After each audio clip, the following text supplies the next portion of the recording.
kamu pernah mengalami kejadian bertemu hantu. Mulai dari hanya sekedar merasakan, mendengar, dan mencium aromanya saja. Dan biasanya bisa membuat bulu kuduk berdiri seketika. Namaku Jenistra Lestari.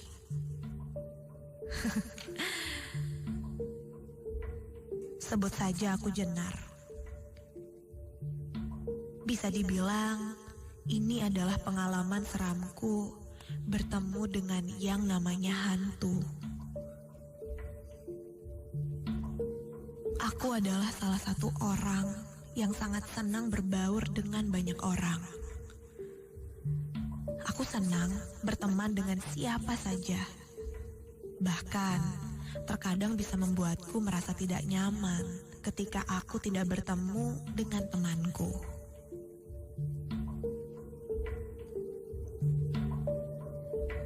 Dan pengalaman yang akan kuceritakan malam ini terjadi ketika bulan Desember tahun lalu, bertepatan dengan acara Natal. Pada saat itu, keluargaku membuat sebuah agenda untuk merayakan malam Natal di luar kota, yaitu di rumah nenek yang berada di daerah Semarang. Namun, karena saat itu aku sedang tidak enak badan, dengan sangat terpaksa aku memutuskan tidak ikut. Awalnya, ibu menyarankan ayah untuk membatalkan saja dan merayakan di rumah, karena melihat kondisiku sendiri saat itu kurang sehat. Namun, aku yakinkan pada ibu, jika aku akan baik-baik saja jika aku di rumah sendirian. Dan membiarkan mereka menghabiskan liburan Natal di Semarang bersama nenek. Lagi pula, aku bukan anak kecil lagi yang harus ditemani orang tua terus. Itu pikirku. Singkat cerita, hari itu pun tiba. Ayah, ibu, dan keluarga lainnya berpamitan denganku dan segera pergi menggunakan mobil.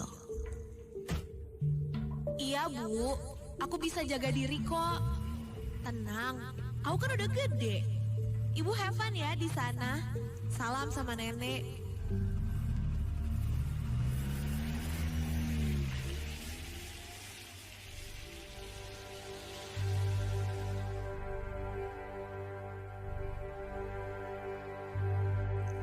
Rumahku berada di perumahan sekitar Cikutra. Ini bukan pertama kali aku selalu ditinggal di rumah sendirian. Jadi bukan menjadi masalah yang berat. Dengan keadaan yang memang kurang sehat saat itu, aku pun memutuskan untuk menghabiskan malam Natal di rumah saja. Sedikit sedih sih, tidak bisa gabung dengan keluargaku. Ya, namun mau gimana lagi?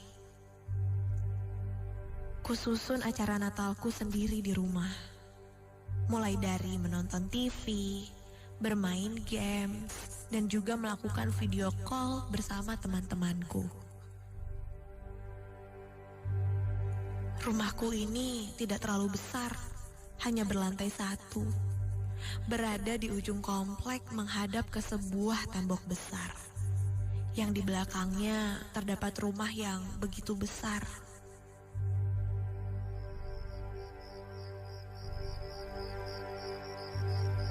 Singkat cerita, malam pun tiba. Kulihat jam menunjukkan jam 10 malam. Saat itu, aku sedang asik melakukan video call bersama teman-temanku. Hey guys! Merry Christmas ya. Sorry, gue gak bisa gabung sama kalian. Ini juga gue di rumah sendirian. Keluarga lagi pada ke Semarang. Sebenarnya, aku ingin sekali mengundang teman-temanku untuk mampir ke rumah. Namun, ibuku melarangku untuk menerima tamu. karena melihat dari kondisiku yang saat itu sedang sakit. Dan takutnya malah tak kunjung sembuh. Setelah selesai melakukan video call dengan teman-temanku, aku pun segera pergi ke toilet untuk bersih-bersih. Namun, karena saat itu belum muncul rasa kantuk sedikit pun, kuputuskan saja untuk membuka laptop kembali dan berselancar di sosial media.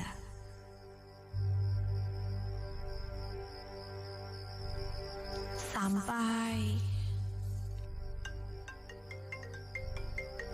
ada yang menelponku, dan ketika kulihat, itu salah satu teman cowokku yang mengajakku untuk video call.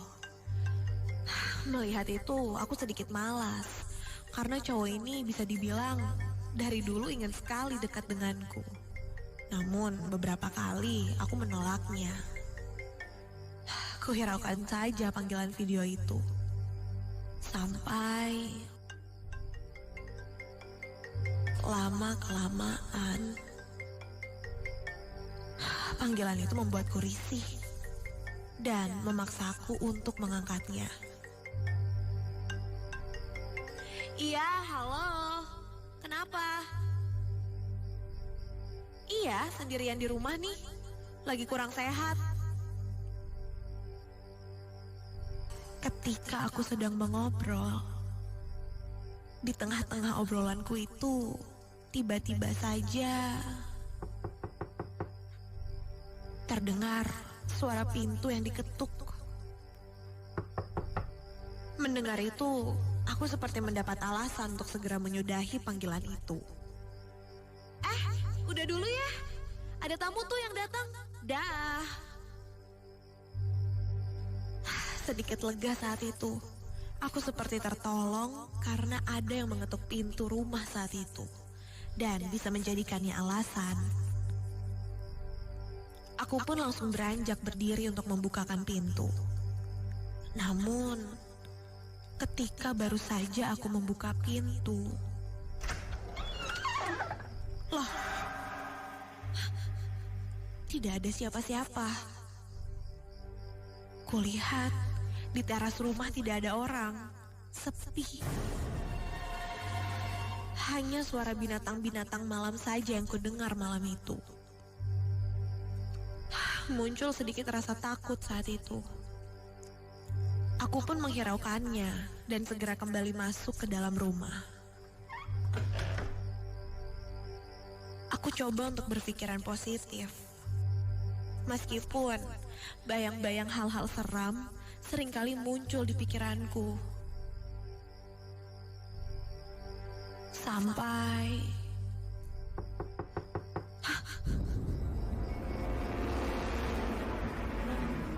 ku dengar suara ketukan pintu itu lagi. Dan ketukan itu semakin keras. Iya, tunggu. Jawabku ketus.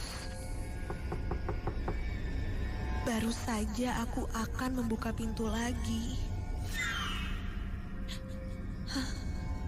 Ketukan itu pun hilang. Aku pun terdiam dan bertanya-tanya, siapa yang jahil tengah malam begini? Sampai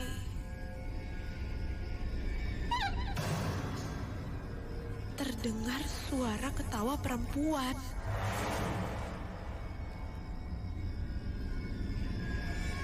Karena penasaran, aku pun langsung membuka pintu itu dan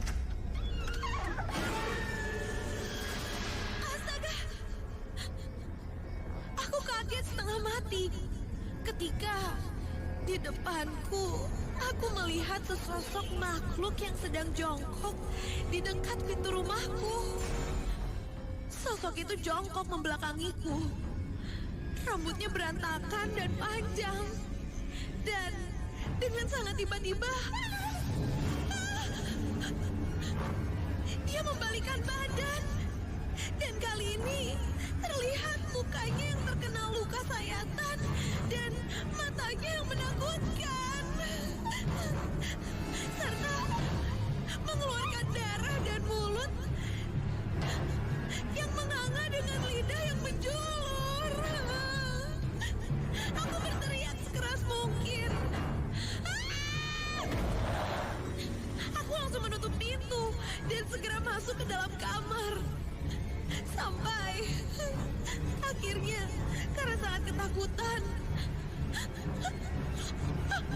nafasku terasa sangat engap. Badanku pun menjadi lemas dan entah pingsan atau apa. Aku pun tak sadarkan diri.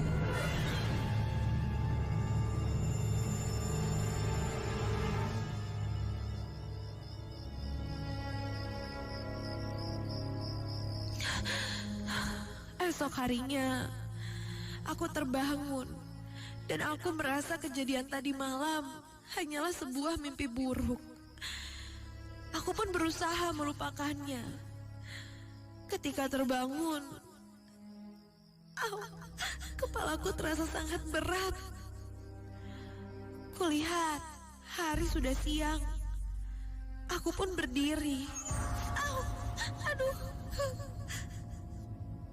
Badanku terasa sakit.